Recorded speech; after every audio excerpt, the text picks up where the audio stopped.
This is not what Europe's leading financial centre wanted. The City of London is used to getting its way in EU negotiations, but not this time. A cap on bankers' bonuses will be approved.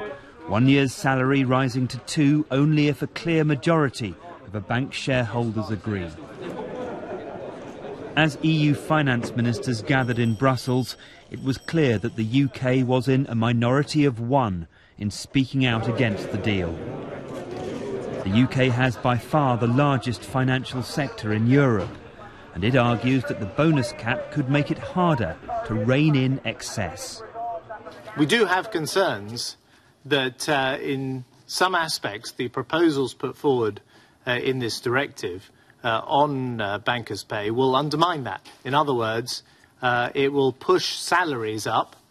It will actually make it more difficult to claw back bankers' bonuses when things go wrong. It will make it more difficult to make sure that the bank pays and the bankers pay when there are mistakes rather than the taxpayer. And that is our concern, and we would like that addressed. But other ministers simply don't buy that. They want consensus with the UK, but they see the cap as a way to discourage dangerous risk-taking. I can understand that the UK have some specific difficulties here, but for the rest of us, I think bank bonuses have been related to the fact that you've seen excessive risk-taking, and the fact that taxpayers are responsible for the banks at the end, I think makes it very, very logical to regulate bank bonuses. There will be further technical negotiations, but the UK can only really hope to tinker at the margins of this deal.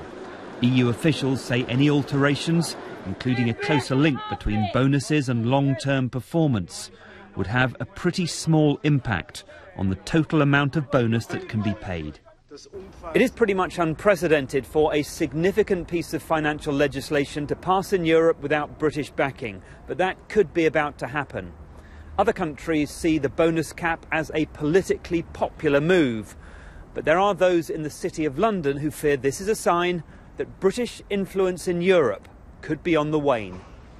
Chris Morris, BBC News, Brussels.